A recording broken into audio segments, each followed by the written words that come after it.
Hello students, कैसे हो आप लोग सभी। आई होप आप लोग अच्छे होंगे। तो मैं यूनुस आप सभी का वेलकम करता हूं अपने रैंकर्स मंत्र चैनल पे।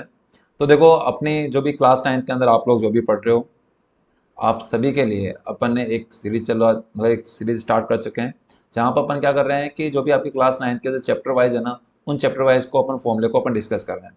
चैप्टर वाइज और टॉपिक वाइज अगर आप अपने एनसीईआरटी की बुक को उठाओगे ना, तो आपको इसी तरीके से आपको सीरियल में टॉपिक मिलेंगे और उन्हीं टॉपिक के फॉर्मूले अपन क्या कर रहे हैं, डिस्कस कर रहे हैं। क्लियर है। और मैं यकीनन बच्चों में गारंटी के साथ कह सकता हूँ, इस वीडियो को देखने के बाद में जो बच्चों का जो डर रहता है ना न्यूमेरिकल को लेकर, वो डर तुम्हारा खत्म होने वाला है। क्योंकि इसके बाद, क्योंकि न्यूमेरिकल करने के लिए हमारे लिए फॉर्मूले इंपॉर्टेंट होते हैं, कॉन्सेप्ट इंपॉर्टेंट होते हैं। तो मैं आपको दावे के साथ कह सकता हूं कि आप इस वीडियो को देखने के बाद में आपका इस चैप्टर के साथ, इस चैप्टर से कोई भी क्वेश्चन आपका गलत नहीं हो सकता, क्योंकि सारे कॉन्सेप्ट में इसमें कवर करने वाला हूँ। क्लियर है। आप किसी भी स्कूल में हो, कोई भी टीचर आपका पेपर बना रहे हो, इन फॉर्मूले के बाद कोई क्वेश्चन नहीं जाएगा। ये मेरा आपसे वादा है। ठीक है। चले अपन, तो वीडियो के एंड तक बने रहना है, लास्ट तक देखना, यकीनन बहुत कुछ सीख के जाने वाले हैं। चलिए, तो स्टार्ट करते हैं आज का जो हमारा चैप्टर है बच्चों, force and laws of motion. बहुत ही सिंपल है, गिने चुने फॉर्मूले, टिप्स पे याद रख सकते हो तुम लोग। तो देखो, सबसे पहले बात करते हैं अपन यहाँ पर जो पहली जो क्वांटिटी बन के आती है ना, वो आती है बच्चों बैलेंस्ड एंड अनबैलेंस्ड फोर्सेज। देखो, बैलेंस्ड और अनबैलेंस्ड फोर्स किसको बोलते हैं। याद रखना कि किसी भी एक ब्लॉक पर, जैसे मैं कहता हूँ कि कोई एक ए ब्लॉक है, अगर इस ब्लॉक पर कोई भी टू फोर्सेज लग रहे हैं और उन टू फोर्सेज की प्रॉपर्टी ये है कि उनकी डायरेक्शन अपोजिट है और मैग्नीट्यूड सेम है। देखो, मैग्नीट्यूड याद रखना, एक तो मैं बात कर रहा हूँ यहाँ पे मैग्नीट्यूड की, एक तो अपन बात कर रहे हैं यहाँ पर मैग्नीट्यूड की, और साथ में बच्चों अपन बात कर रहे हैं यहाँ पर डायरेक्शन की। किसकी बात की जा रही है, डायरेक्शन की। अगर मैग्नीट्यूड और डायरेक्शन दोनों, मतलब मैग्नीट्यूड भी सेम है और डायरेक्शन अपोजिट है, तो अपन उसको कहते हैं बैलेंस फोर्स। देखो, मैग्नीट्यूड तो क्या होना चाहिए, मैग्नीट्यूड होना चाहिए सेम, और जो डायरेक्शन होनी चाहिए वो क्या होना चाहिए, अपोजिट। अगर ऐसा कहीं केस बन रहा है, तो उस केस में हम कहेंगे कि वो कौन से टाइप का फोर्स हुए, वो बैलेंस्ड फोर्स हुए। कैसे फोर्सेज हुए, वो बैलेंस्ड फोर्सेज। क्लियर है। अब मैग्नीट्यूड का मतलब है न्यूमेरिकल वैल्यू, जैसे मैं कहता हूँ 10, 50, 60, 70, 100, इट मीन मैं यहाँ पे मैग्नीट्यूड की बात कर रहा हूँ। और डायरेक्शन तो समझते हैं, direct left right up down, ये डायरेक्शन होती है। तो अब देखो, मैं यहाँ पे बात करते हैं, तो मैं कहता हूँ कि यहाँ पर ए ब्लॉक पर कोई एक लेफ्ट साइड से कोई एक पर्सन फोर्स लगा रहा है, मान लिया कितना फोर्स लगा रहा है, एफ फोर्स लगा रहा है। और मैं इसकी वैल्यू भी बता देता हूँ, कहता हूँ इसकी वैल्यू 10। अब इसकी यूनिट न्यूटन होती है, अभी जस्ट अपन पढ़ेंगे न्यूटन क्या होता है, अभी आगे आने वाला है। वन साइड में 10 न्यूटन लगा रहा हूँ और अपोजिट साइड से मैं 10 न्यूटन लगा रहा हूँ। तो अब देखो, यहाँ पर देखो, क्या दोनों फोर्स के मैग्नीट्यूड सेम है क्या, बिल्कुल सेम है। इधर से भी 10 न्यूटन, इधर से भी 10 न्यूटन। क्या दोनों की डायरेक्शन अपोजिट है क्या, बिल्कुल अपोजिट है। तो इट मीन हम कहेंगे ये जो कंडीशन है ना, या फिर यहाँ पर ये जो दोनों फोर्सेज है, वो बैलेंस्ड हो चुके हैं। ओके, क्लियर है। अगर मैं यहाँ पर बात करूँ, देखो दूसरा केस लेकर चलता हूँ, मैं कहता हूँ कि नहीं भाई, एक फोर्स लग रहा है ऊपर से नीचे की तरफ और एक फोर्स लग रहा है नीचे से ऊपर की तरफ। दोनों की वैल्यू क्या, मैं कहता हूँ ऊपर लग रहा हूँ, ऊपर से लगा रहे हैं अपन, चलो मान लें कुछ और वैल्यू ले लेते हैं। ऊपर से लग रहा है 17 न्यूटन और नीचे से भी अपवर्ड अपन लगा रहे हैं 17 न्यूटन। तो अगेन, क्या इन दोनों का मैग्नीट्यूड सेम है, मैग्नीट्यूड मतलब न्यूमेरिकल वैल्यू बिल्कुल सेम है। क्या इन दोनों की डायरेक्शन अपोजिट है क्या, बिल्कुल अपोजिट है। इट मीन्स हम फिर से कहेंगे कि जो बी ऑफ ब्लॉक है, ये अगेन कौन सी कंडीशन में, बैलेंस कंडीशन। अब याद रखना है कि जब कभी भी इन दोनों में से एक भी कंडीशन सेटिस्फाई नहीं होती है, तो समझ जाना कि वो कौन से टाइप का हुआ, वो अनबैलेंस्ड हुआ। किस तरीके से मैं कहता हूँ कि कोई सी ब्लॉक है, इस पर फोर्सेस कैसे लग रहे हैं, जिससे मैं कहता हूँ कि भाई एक फोर्स ये लग रहा और एक फोर्स ये लग रहा। इधर से लगाते हैं अपन 15 न्यूटन और इधर लगाते हैं 15 न्यूटन। तो क्या ये बैलेंस हो सकता है क्या, बिल्कुल भी नहीं। ऐसा इसलिए क्योंकि इनका मैग्नीट्यूड चाहे सेम है क्या, बट इनकी डायरेक्शन अपोजिट है क्या, डायरेक्शन अपोजिट नहीं है। तो डायरेक्शन अपोजिट नहीं हुए, इट मीन से अनबैलेंस फोर्स है। तो याद रखना, जब कभी भी आपके इन दोनों में से, इन दोनों के अलावा मतलब मैग्नीट्यूड और डायरेक्शन, मतलब बैलेंस फोर्स की कंडीशन जब भी नहीं होगी ना, तो समझना अनबैलेंस फोर्स हो गया। चाहो तो इसका एग्जाम और भी एग्जांपल ले सकते हैं, जैसे मैं कहता हूँ कि भाई मेरे पास में ये कोई एक बॉल है, इस बॉल पे मैं टू फोर्सेज लगाता हूँ, मान लीजिए डीप बॉल है, इस पे एक फोर्स लगाया जाएगा इस डायरेक्शन में और एक फोर्स लगाएगा इस डायरेक्शन, क्या बैलेंस हो सकता है क्या, बिल्कुल भी नहीं। क्योंकि डायरेक्शन रिवर्स होगी, डायरेक्शन अपोजिट होगी, मतलब डायरेक्शन बिल्कुल अपोजिट नहीं है। तो इस केस में हम कहेंगे कि अनबैलेंस फोर्स है।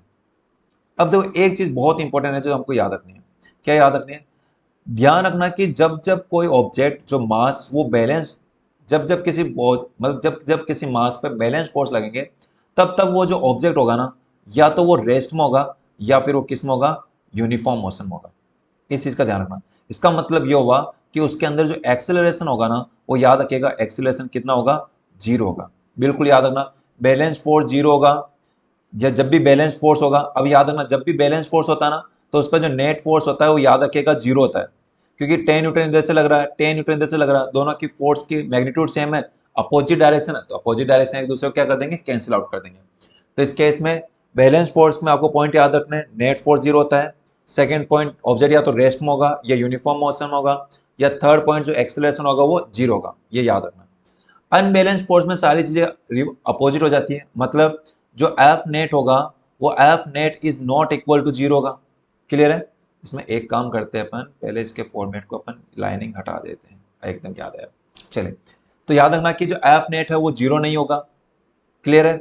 जो ए होगा वो भी 0 नहीं होगा, कुछ ना कुछ होगा। इट मीन्स यहाँ पर जो मोशन होगा ना, याद रखिएगा वो नॉन यूनिफॉर्म मोशन होगा। वेरी इंपॉर्टेंट बच्चों, वेरी वेरी इंपॉर्टेंट है, पॉइंट को याद रखना। बैलेंस फोर्स रेस्ट और uniform motion, unbalance force non uniform motion. Understood? चलिए, इसके बाद में देखो बच्चे अपन बात करते हैं इनर्शिया की।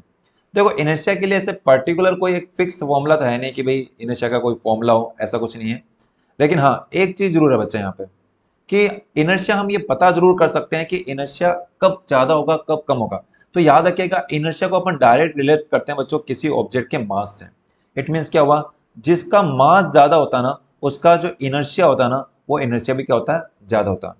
जैसे कि एक तरफ फुटबॉल, मतलब एक तरफ अपन ले कोई कार ले, और एक तरफ अपन ले कोई मतलब कोई बाइक ले लें, तो आप देखोगे इन दोनों में किसका इनर्शिया ज्यादा होगा, इसका इनर्शिया ज्यादा होगा, इसका इनर्शिया कम होगा। क्यों? क्योंकि एक का मास ज्यादा है, एक का मास कम है। क्लियर है? ठीक है, चलो नेक्स्ट आता है बच्चों मोमेंटम। मोमेंटम क्या होता है? तो मोमेंटम अपन फाइंड कर सकते हैं फॉर्मूले से, P इज इक्वल टू, अच्छा एक चीज ध्यान रखना, अभी मैं इनर्शिया को पूरा डिटेल में एक्सप्लेन नहीं कर रहा हूँ कि इनर्शिया होता क्या है, इसके टाइप्स क्या है, उसको अपन लेकर नहीं चल रहे, क्योंकि फॉर्मूले पे अपन यहाँ पे स्टिक रहेंगे। क्लियर है? फिर भी अगर तुम जानना चाहते हो ना क्या इनर्शिया क्या होता है, तो कमेंट करो, बताओ, ताकि मैं कमेंट देख के जान सकूं कि तुम्हें कहाँ प्रॉब्लम आ रही है, तो मैं उसको अलग से बिल्कुल एक सेपरेट वीडियो के अंदर उसको बहुत बढ़िया तरीके से, बहुत ही प्यारे तरीके से उसको समझा दूंगा। अभी अब अपन बात करते हैं देखो मोमेंटम की। याद रखोगे जो मोमेंटम होता है ना, momentum is the product of mass and velocity. अगर किसी ऑब्जेक्ट, जैसे मैं कहता हूँ ये कोई बॉल है, मैं कहता हूँ इसका मास m है, ये v वेलोसिटी के साथ मूव कर रही है, अगर इसका मोमेंटम निकालना ना, सिंपली तुमको क्या करना है, मास को वेलोसिटी के साथ मल्टीप्लाई करना है, उससे उसका मोमेंटम निकल जाएगा। यहाँ पर देखो एक याद रखने वाली चीज जरूर है, यहाँ पर इसकी यूनिट ध्यान रखिएगा बच्चों, जो इसकी जो यूनिट होती है मोमेंटम की, मास की यूनिट क्या होती है, किलोग्राम, वेलोसिटी की यूनिट क्या होती है, मीटर पर सेकंड। ये इसकी ऐसा यूनिट होगी, किलोग्राम मीटर पर सेकंड। क्लियर? चलिए, अब देखो यहाँ पर एक और बात करते हैं अपन, फोर्स की बात करते हैं। किसकी? फोर्स की। तो देखो फोर्स की यूनिट क्या होती है, तो वो फोर्स के दो फॉर्मूले होते हैं बच्चों। एक फॉर्मूला होता था force is equal to DP, मतलब डेल्टा पी अपॉन में डेल्टा टी। अब देखो डेल्टा पी डेल्टा टी क्या होता है, तो याद रखो डेल्टा पी होता है ना, वो चेंज इन मोमेंटम होता है। क्या होता है? चेंज इन मोमेंटम, कि मोमेंटम में चेंज कितना आ रहा है, final momentum minus initial momentum. और ये जो डेल्टा टी होता है ना, ये टाइम टेकन होता है, कि वो कितना टाइम लग रहा है मोमेंटम को चेंज करने में। क्लियर है? तो ये एक तो फॉर्मूला ये हुआ हमारे पास फॉर्मूला फोर्स का, कि F is equal to delta P upon में डेल्टा टी। क्लियर है? अब यहीं से अपन एक और फॉर्मूला बनाते हैं, और वो फॉर्मूला आता है बच्चों, वेरी वेरी इंपॉर्टेंट है, बहुत इंपॉर्टेंट है, ये याद रखिएगा, यहां से क्वेश्चन बनता है। तो फॉर्मूला क्या है, कि F is equal to M into में ए। ये फॉर्मूला वेरी इंपॉर्टेंट फॉर्मूला बच्चों, कि F is equal to M A. Clear है? अब F is equal to M A जो ये फॉर्मूला बन के आया, इस फॉर्मूले के अंदर हमको क्या क्या ध्यान रखना है। देखो एम यहाँ पर क्या है, याद रखेगा, जो एम है, एम यहाँ पर मास है। अब याद रखना मास हम किस में लेंगे, केजी में लेंगे, इस बात का ध्यान रखना, क्योंकि ऐसा यूनिट मास की केजी होती है। ए जो यहाँ पर बच्चों ये एक्सेलरेशन है, क्या है ये, एक्सेलरेशन। क्लियर है? इस चीज का ध्यान रखना। क्लियर है ना? अब देखो यहाँ पर फिर अपन इसकी यूनिट भी बना सकते हैं। तो फोर्स की यूनिट क्या बन के आएगी, देखो यूनिट की बात कर रहे हैं अपन, बहुत इंपॉर्टेंट पॉइंट है बच्चों, यहाँ पर ये याद रखना अपन लोगों को। यूनिट की बात करते हैं, देखो यूनिट टू टाइप की होती है, एक तो यूनिट होती है एसआई यूनिट। देखो जब अपन एसआई यूनिट की बात करेंगे तो वो हो जाएगी किलोग्राम, मास की यूनिट होती है किलोग्राम, और एक्सेलरेशन की होती है मीटर पर सेकंड स्क्वायर। ये हमारे पास एसआई यूनिट है। अब इसी को अपन एक और नाम से भी जानते हैं, इसको अपन बोलते हैं बच्चों न्यूटन। क्या बोला जाता है, न्यूटन, जिसको अपन रिप्रेजेंट करते हैं कैपिटल एन से, सिंबल यूज करते हैं कैपिटल।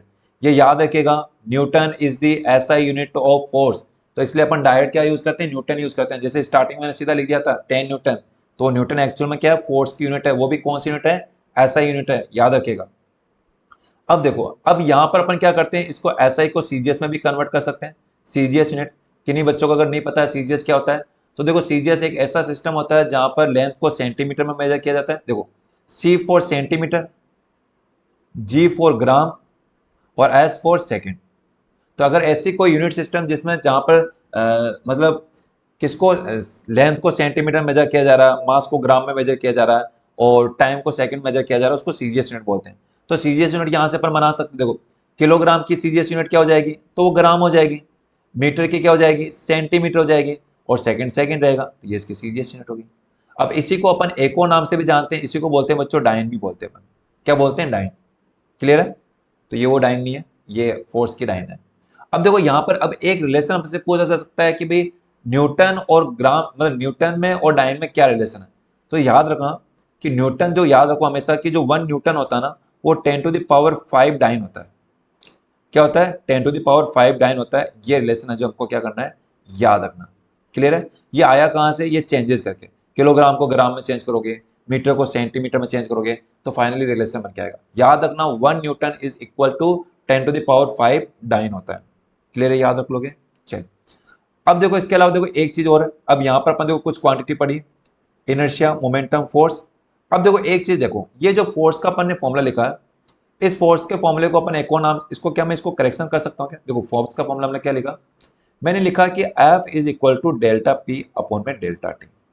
क्या मैं डेल्टा टी को F से मल्टीप्लाई कर सकता हूँ क्या, इस फॉर्मूले को अपन ऐसा नहीं लिख सकते हैं क्या, delta P is equal to F into में डेल्टा टी, लिख सकते हैं ना, बिल्कुल लिख सकते हैं। बच्चों ये एनसीईआरटी में ऐसे तो नहीं गिवन है, एनसीईआरटी में कहीं पे मेंशन नहीं है 9th क्लास के अंदर, पर फिर भी तुम लोग याद रख सकते हो कि कहीं कहीं स्कूलों में बोल दिया जाता है, जहाँ पे थोड़ा एडवांस लेवल पर पढ़ा रहे होते हैं तो वहाँ पे चीज मेंशन कर देते हैं। तो जो डेल्टा पी जो है ना, F into delta T, actual में ये एक नई क्वांटिटी बन के आई है। इस क्वांटिटी को अपन बोलते हैं इम्पल्स। क्या बोलते हैं, इम्पल्स। तो अगर तुम्हारे कोई टीचर का भी पूछ ले इम्पल्स क्या होता है, तो सिंपली उसको बताना है, उनको बताना सॉरी, कि जो इम्पल्स होता है वो फोर्स और टाइम का उसका मल्टीप्लाई होता है, उसका प्रोडक्ट होता है। क्लियर है। और ये जो इम्पल्स होता है ना, ये इम्पल्स चेंज इन मोमेंटम के इक्वल होता है। किसके इक्वल होता है, चेंज इन मोमेंटम के इक्वल होता है। क्या ये बात हमको याद रहेगी क्या, हम याद रख सकते हैं क्या, बिल्कुल याद रखना ही पड़ेगा, है ना। चलो, तो ये आ गया हमारे पास में फोर्स। अब इसके बाद में बच्चों एक लॉ आता है, एक और इंपॉर्टेंट लॉ, वो आता है law of conservation of momentum. देखो कंजर्वेशन ऑफ मोमेंटम क्या कहता है, कि जो इनिशियल मोमेंटम होगा ना, टोटल इनिशियल मोमेंटम सॉरी, या तो आप ऐसे बोलो कि मतलब total momentum before the collision is equal to total momentum after the collision. मैं कहता हूं कि देखो मेरे पास में एक कोई मास ए है, ये मास बी है, ये दोनों मास पहले ए मास, ये जो एम जिसका मास है एम ए है, ये पहले यू ए वेलोसिटी के साथ मूव कर रहा है। ये सेकंड मास है एम बी, ये यू बी वेलोसिटी के साथ मूव कर रहा है। अब मैं कहता हूं कि अगर u A, if I said u A is greater than u B, अगर पीछे वाले की वेलोसिटी, अगर इसकी वेलोसिटी क्या है, ज्यादा है किससे, बी से, तो क्या करेगा, ये जाकर इस पर टकराएगा। यहाँ पर इनके दोनों के बीच में यहाँ पर क्या होगा, कोलिजन होगा। तो ये कोलिजन हो रहा है यहाँ पर। अब जब कोलिजन होगा तो कोलिजन के बाद में इनकी वेलोसिटी में क्या आ जाता है, चेंज हो जाता है। मास तो इनका सेम ही रहता है, पहले मास एम ए था तो एम ही है, अब मास एम बी था तो एम बी है। बट होता क्या है कि जो ए की जो वेलोसिटी होती है इसमें चेंज हो जाता है, और वेलोसिटी क्या हो जाती है, वी ए हो जाती है, और सेकंड की वेलोसिटी क्या हो जाती है, वी बी हो जाती है। अब ये वाली जो कंडीशन है ना, ये है बच्चों आफ्टर कोलिजन। कौन सी कंडीशन है ये, after collision, while this one before collision. ये क्या है, बिफोर कोलिजन। क्लियर। अब देखो, तो अब हमारे पास में जो law of conservation of momentum है ना, वो क्या कहता है, वो कहता है कि टोटल मोमेंटम, क्या कहता है कि जो टोटल मोमेंटम होता है ना, टोटल मोमेंटम बिफोर कोलिजन, या फिर ये कह सकते हो इनिशियल कह सकते हो, कि जो इनिशियल टोटल मोमेंटम होता है ना, वो इक्वल टू होता है बच्चा टोटल फाइनल मोमेंटम। तो वही बहुत अच्छे प्यारे क्वेश्चन बनते हैं इससे, तुम्हारे जो गन वाले जो क्वेश्चन है ना, तो वो इसी पे बेस बनते हैं। फाइनल मोमेंट है ना ये, कोई बात नहीं, फाइनल बीच में रख दिया। तो अब बात आती है कि टोटल इनिशियल मोमेंटम हम कैसे निकालें, तो यहाँ पे एक रिलेशन बनाना है। तो देखो रिलेशन कैसे बनाओगे, तो हम क्या करेंगे, इनिशियल मोमेंट देखो, पहली बॉल का इनिशियल मोमेंटम कितना हो जाएगा, तो मोमेंटम निकालने का फॉर्मूला क्या होता है, मास इंटू वेलोसिटी। मास कितना है, एम ए है, वेलोसिटी कितनी, यू ए है, तो यू ए लिख दिया। तो इनिशियल मोमेंटम क्या आएगा, M A U A. Clear. दूसरी बॉल का इनिशियल मोमेंटम क्या होगा, मास कितना है, एम बी, और वेलोसिटी क्या, वी बी, तो वी बी लिख दिया, इक्वल। टोटल फाइनल मोमेंट, देखो final momentum after collision, mass कितना एम ए है तो एम ए, वेलोसिटी क्या आफ्टर कोलिजन वी ए है तो वी ए लिख दिया, प्लस सिमिलरली एम बी और वी बी, ये हो गया। ये हमारे पास रिलेशन बन के आ गया, ये इक्वेशन बच्चों, ये इक्वेशन है जो हमको ध्यान रखनी है। अब तुम्हें क्या कहेगा, अलग अलग केस बना के दे देगा, हमें क्या करना है, सिंपली इक्वेशन यूज करनी है। अब यहाँ पर एक चीज का और जरूर ध्यान रखना बच्चों, जब भी अगर इस टाइप का क्वेश्चन आए ना, तो वहां पर एक चीज का ध्यान रखना कि यहाँ पर अपन को जो डायरेक्शन का जरूर याद रखना। अगर किसी के, देखो यहाँ पर अपन ये मान के चले कि सबकी डायरेक्शन सेम है, यू ए यू बी, टक्कर से पहले टक्कर के बाद दोनों की डायरेक्शन सेम थी, इसलिए सब जगह साइन प्लस है। लेकिन अगर किसी की डायरेक्शन चेंज होगी तो शायद याद रखना वहां पर नेगेटिव साइन यूज करेंगे, अपोजिट साइन यूज करेंगे। और साइन भी हम हमेशा उसके लिए यूज करेंगे जो नॉन है। कोई चीज जो फाइंड करनी है ना, उसके लिए पहले कभी भी साइन नहीं लगाओगे। साइन हमेशा हमको किसके लिए लगाना है, जो नॉन क्वांटिटीज है, जो क्वेश्चन में मेंशन किया है, जो कह रहा है कि अपोजिट डायरेक्शन में जा रहा है, तब अपन उसके लिए नेगेटिव साइन यूज करेंगे। क्लियर है क्या, क्लियर है, हो जाएगा ना। चलो, तो अब बात आती है कि सर इन पर क्वेश्चन कैसे बनते हैं, तो क्वेश्चन के लिए तो अपन अलग वीडियो में अपन डिस्कस करेंगे। तो ये है बच्चों हमारे पास में force and laws of motion. हाँ, इसमें एक और ध्यान रखना, इसमें अपन ने जितनी भी क्वांटिटीज पढ़ी है ना, ये सारी क्वांटिटी बच्चों कैसी क्वांटिटी है, वेक्टर क्वांटिटी है। मीन्स चाहे मैं, अगर मैं यहाँ पर बात करूँ फोर्स की बात करूँ, चाहे फोर्स की बात करें, चाहे मोमेंटम की बात करें, चाहे और कौन सी क्वांटिटी बन गई, फोर्स मोमेंटम इम्पल्स की बात करें, तो याद रखिए कि all three quantities are vector quantities. If I said it is vector quantity, it means it depends on the direction. तो ये डायरेक्शन पर डिपेंड करती है। तो क्या ये चीज़ क्लियर है क्या, हो जाएगा। चलो, तो यही है, करना क्या है, इसकी पीडीएफ वीडियो के डिस्क्रिप्शन में एक लिंक दे रखा है, वहाँ पर मैं इसको वीडियो को, इसकी पीडीएफ को मैं वहाँ पर शेयर कर दूंगा, वहाँ से देखना, बढ़िया से इसको समझने की कोशिश करना, कोशिश करो तो नोट कर लेना। इसके बाद कोई क्वेश्चन नहीं जाएगा। अब क्वेश्चन कैसा आता है यार, देखो उसके लिए तो तुमको कमेंट करना पड़ेगा, इसे एक बार क्वेश्चन बताओ, क्वेश्चन कैसा आता है। क्लियर है। चलो, तो वीडियो बच्चों अगर अच्छी लगी हो तो जरूर इस वीडियो को लाइक करो, अपने दोस्तों के साथ में शेयर करो, और कमेंट करके बताओ कि तुम्हें इसमें कहाँ प्रॉब्लम आ रही है, और आगे और किस चैप्टर के लिए कौन से टाइप की वीडियो आप चाहते हो, कहाँ पर फिजिक्स में तुमको प्रॉब्लम आ रही है। क्लियर है। चलिए, तो ओके, मिलते हैं अब नेक्स्ट वीडियो के अंदर।